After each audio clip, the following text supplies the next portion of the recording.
बघा मुलांनो, आपण लेसनला पुढे कंटिन्यू करतोय. तुम्हाला जसं माहिती आहे की बायोस्फिअर 3 कंपोनंट पासून तयार झाला: ॲटमॉस्फिअर, लिथोस्फिअर आणि हायड्रोस्फिअर, जलावरण, शिलावरण, वातावरण.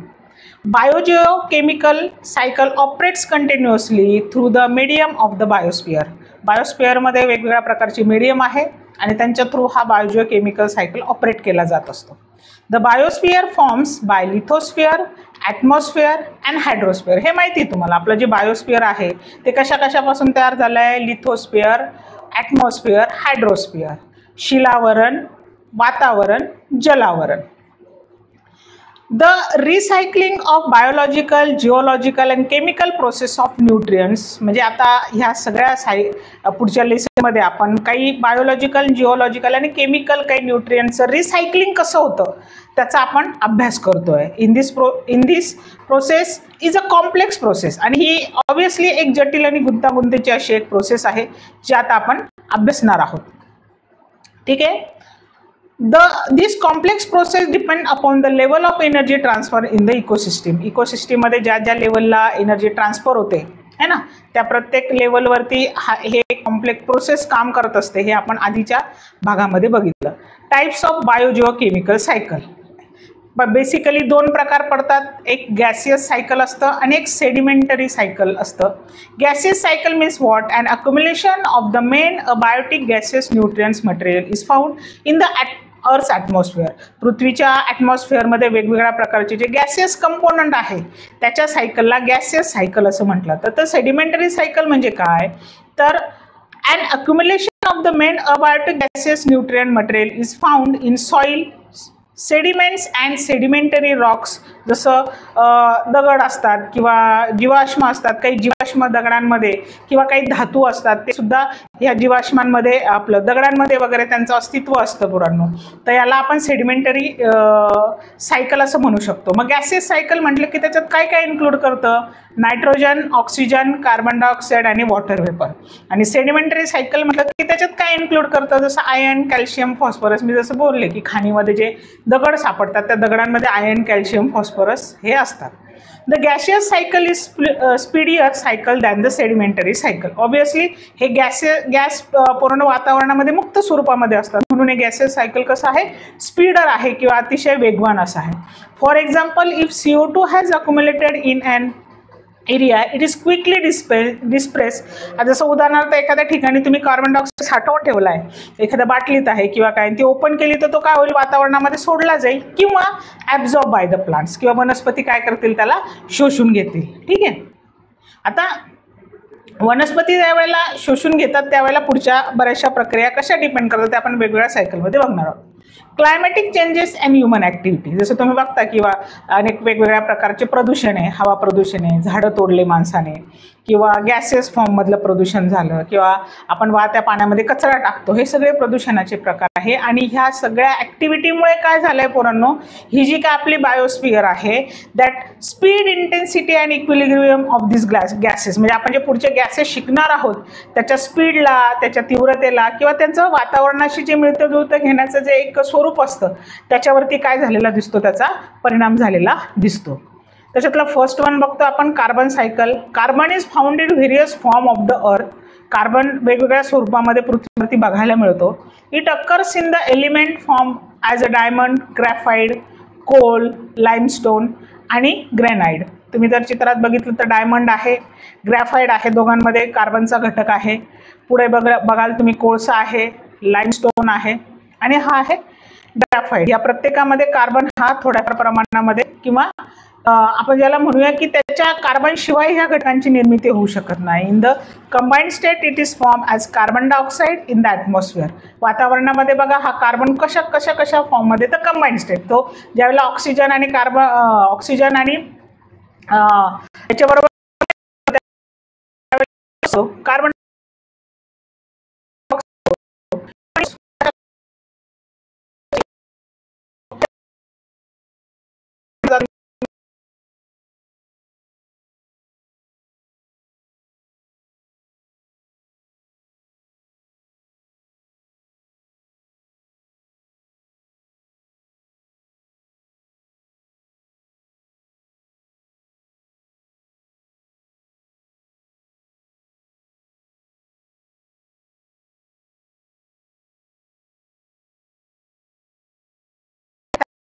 कार्बन डायऑक्साइड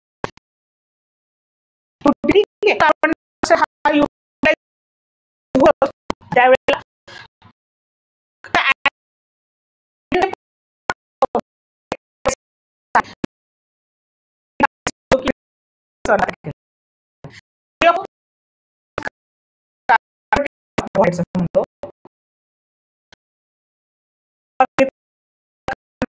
जो हिरवा पॉइंट क्लोरोफिल आहे, हरित कण आहे,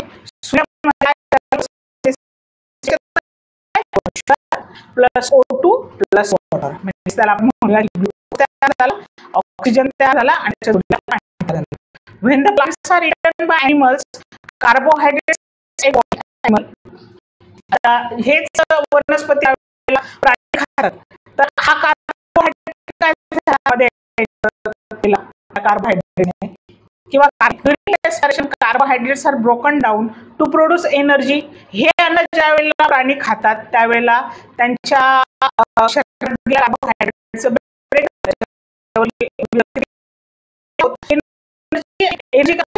कार्बन डायऑक्साइड प्रक्रियेत कार्बन डायऑक्साइड श्वसना उच्च वाटे काय केला जातो प्राण्यांच्या वातावरणामध्ये सोडला जातो.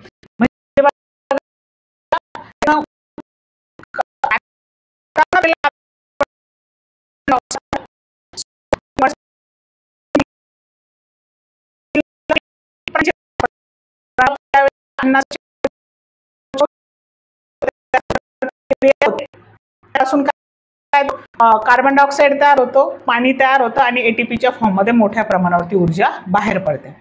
When the plants and animals die, ज्यावेळेला ह्या वनस्पती आणि प्राणी मरतात, they are decomposed by bacteria and fungi. यांचं डिकम्पोजिशन होतं हे आपण आधीच्या पार्ट मध्ये बघितलं. and carbon dioxide is release in atmosphere. ह्या प्रक्रियेमध्ये सुद्धा मोठ्या प्रमाणावरती कार्बन डायऑक्साइड बाहेर टाकून दिला जात असतो. म्हणजे ह्या डिकम्पोजिशन प्रक्रियेमधनं सुद्धा ॲटमॉस्फिअर मध्ये काय गेलं, कार्बन डायऑक्साइड हा गेला, एक कार्बन हा सोडला गेलेला आहे. ठीक आहे.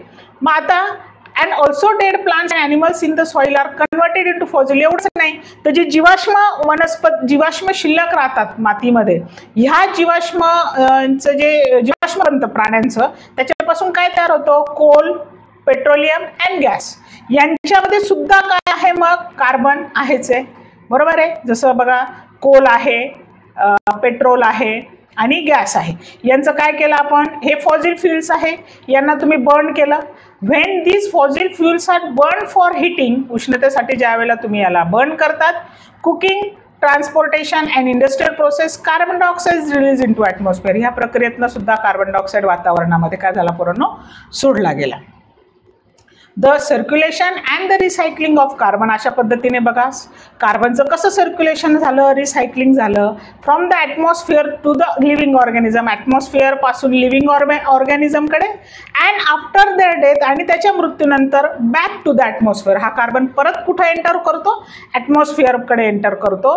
ही जी काही प्रोसेस तुम्ही बघताय ही सायक्लिक आहे पोरं. It is called as a carbon cycle. म्हणून याला सायक्लिक असल्यामुळे आपण त्याला काय म्हणतो, कार्बन सायकल असं म्हणतो. Earth receives energy from the sun. आपल्याला पूर्ण सूर्यापासून एनर्जी मिळते. The earth surface absorb some of this solar energy. आणि पृथ्वी काय करते पूर्ण बऱ्यापैकी ही उष्णता ऊर्जा शोषून घेते आणि काही इन्फ्रा रेडिएट्स असतात and release some energy back to the atmosphere as infra radiation. काही रेडिएशन्स काय केलं तर वातावरणामध्ये सोडले जातात, विस्पारले जातात. This helps to maintain the temperature of the earth. आणि त्यामुळे आपल्या पृथ्वीचं टेम्परेचर काय आहे, एका ऑप्टिमम लेवलला स्थिर ठेवलं जातं.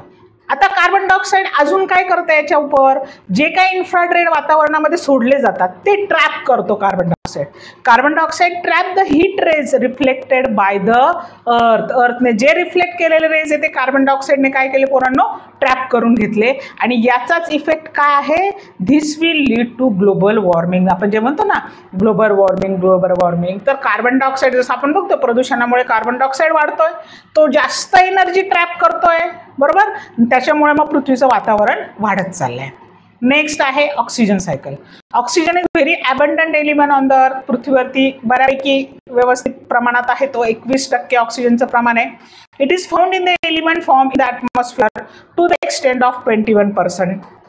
Oxygen use to produce, again ऑक्सिजनचा कुठे कुठे वापर होतो पोरांनो, for the production of carbohydrates, for the production of protein and for the production of fats.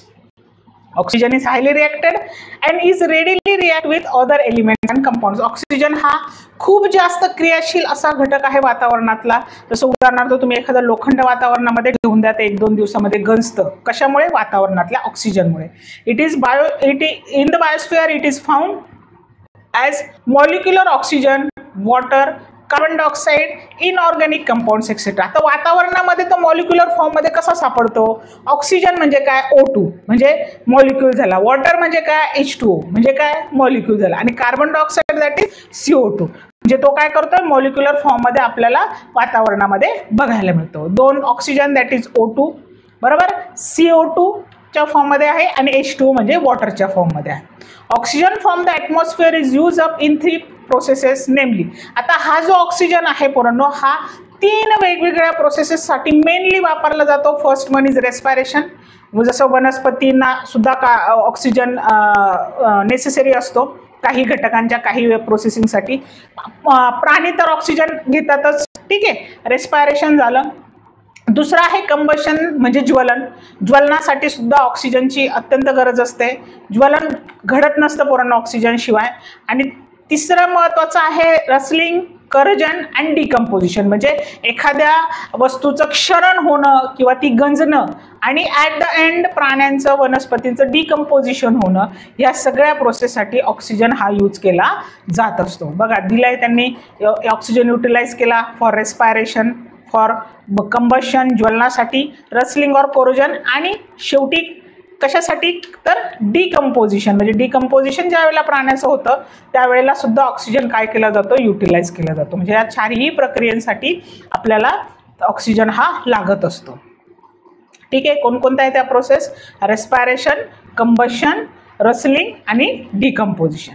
Oxygen is return to the atmosphere only one major process that is photosynthesis. आता पोरांनो, आपण utilise तर खूप वेगवेगळ्या प्रकारे करतो, पण वातावरणामध्ये ऑक्सिजन एकाच प्रकारे सोडला जातो आणि तो म्हणजे फक्त फोटोसिंथेसिस. वनस्पती कार्बन डायऑक्साइड घेतात आणि ऑक्सिजन वातावरणामध्ये सोडतात. ठीक आहे, म्हणजे वातावरणात सोडण्यासाठी एकच प्रोसेस आहे, पण युटिलाइज करण्यासाठी 4 वेगवेगळ्या प्रोसेस मधनं तो युटिलाइज केला जातो. The circulation and recycling of oxygen within the biosphere is called oxygen cycle. मग अशा पद्धतीने आपण ऑक्सिजनला जे सायक्लिक फॉर्ममध्ये युटिलाइज करतो त्याला ऑक्सिजन सायकल असं म्हणायचं. त्यानंतर पुढे येतं पोरांनो nitrogen cycle. Our atmosphere has 78% nitrogen gas. आपल्या ॲटमॉस्फिअरमध्ये जवळपास 78% नायट्रोजन गॅस आहे. As compared to the other element, nitrogen is inactive and does not easily combine with other element. आता आपण जे कार्बन सायकल बघितलं आणि ऑक्सिजन सायकल बघितलं, यात कार्बन आणि ऑक्सिजन किंवा 2 मिनिटांसाठी आपण ऑक्सिजनचा विचार करूया. ऑक्सिजन हा डायरेक्टली युटिलाइज होतो, ॲनिमल्स युटिलाइज करतात, बरोबर आहे. मग मात्र नायट्रोजन हा असा एक घटक आहे पोरांनो वातावरणातला की जो डायरेक्टली युटिलाइज होत नाही. मग त्याला युटिलाइज कसं केलं जातं? आता त्याची मेथड आहे. जसं आता बघा पहिल्यांदा बघूया आपण, nitrogen is one of the essential constituent of protein मधला सगळ्यात महत्त्वाचा घटक आहे. दुसरं आपल्यात जे न्यूक्लिक ॲसिड आहे, DNA, RNA, ते न्यूक्लिक ॲसिड पासून बनले, त्याच्यामध्ये सुद्धा नायट्रोजन मोठ्या प्रमाणामध्ये बघायला मिळतो. बघा जसं नायट्रोजन म्हटलं की प्रोटीनमध्ये आहे, तसंच आपल्या DNA आणि RNA मध्ये सुद्धा तो सापडतो. तर nitrogen fixation. So now we have to trap this. मग आता मी जसं तुम्हाला आधी सांगितलं की नायट्रोजन डायरेक्टली यूज अप नाही केलं जात, मग त्याला काय करावं लागतं? So now we have to trap this atmospheric nitrogen and bring it to the soil. पहिल्यांदा हा नायट्रोजन ट्रॅप केला जातो. ट्रॅप केल्यानंतर तो सॉइलपर्यंत नेला जातो, मातीपर्यंत नेला जातो. याला नायट्रोजन फिक्सेशनची प्रोसेस म्हणतात. ते एका सर्टन स्टेजमध्ये जात असते. बघा ॲटमॉस्फेरिक प्रोसेस आहे, इंडस्ट्रियल प्रोसेस आहे आणि बायोलॉजिकल प्रोसेस. ह्या 3 प्रोसेसमधनं नायट्रोजन फिक्सेशन कसं होतं ते बघूया. ॲटमॉस्फेरिक प्रोसेस काय आहे? ड्युरिंग लाइटनिंग, वीज चमकते पोरांनो, वीज कोसळते, त्यावेळेला काय होतं? वातावरणात नायट्रोजन आणि ऑक्सिजन कंबाईन होतात आणि त्यांच्यापासून ऑक्साइड्स ऑफ नायट्रोजन फॉर्म होतात. म्हणजे नायट्रोजनचे काय तयार झाले? ऑक्साईड तयार झाले. आता त्यानंतर हे ज्यावेळेला नायट्रोजनचे ऑक्साईड तयार झाले त्याच्या पुढे ज्यावेळेला ही फर्दर प्रोसेस होते त्यातनं नायट्रिक ॲसिड तयार होतो, दॅट इज HNO3. हा जो नायट्रिक ॲसिड आहे पोरांनो, हा मातीमध्ये तसल्या तसा काय केला जातो, ॲब्झॉर्ब केला जातो. ठीक आहे. मग तो ॲब्झॉर्ब केल्यानंतर त्याचं कशाबरोबर अभिक्रिया होते, मातीतल्या अल्कली बरोबर अभिक्रिया होते आणि अभिक्रिया झाल्यानंतर नायट्राइट्स आणि नायट्रेट यासारखे दोन घटक तयार होत असतात जे मातीमध्ये असतात. त्यानंतर इंडस्ट्रियल प्रोसेस कशी असते, in industries atmospheric nitrogen is converted into nitrates. जे वातावरणीय नायट्रोजन असतं त्याला नायट्रेट्समध्ये काय केलं तर कन्वर्ट.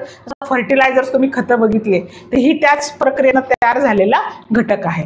आणि नंतर येतं बायोलॉजिकल प्रोसेस. आता तुम्ही बघा रायझोबियम बॅक्टेरिया असतो पोरांनो, हा वनस्पतींच्या मुळामध्ये असतो.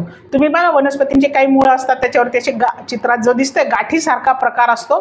शक्यतो शेंगावर्गीय ज्या लेज्युमिनस प्लांट असतात त्यांच्या मुळांमध्ये बघायला मिळतं. मग आता नायट्रोजन फिक्सेशन ॲक्च्युली कसं होतं, हे जे वातावरणीय जे नायट्रोजन आहे, धिस रायझोबियम बॅक्टेरिया जो वनस्पतींच्या मुळामध्ये मी बोलले की गाठीच्या स्वरूपात fix nitrogen from the atmosphere. पहिल्यांदा ते काय करतात, ह्या नायट्रोजनला फिक्स करतात. ठीक आहे. मग नंतर एकदा का याचं फिक्सेशन झालं की कन्वर्टेड इनटू नायट्रेट्स, कारण नायट्रोजन डायरेक्टली युजअप केला जात नाही, मग त्याला कशात कन्वर्ट केलं, नायट्रेट्समध्ये कन्वर्ट केलं. This is called biological nitrogen fixation. ही बायोलॉजिकल नायट्रोजन फिक्सेशनची पद्धत झाली.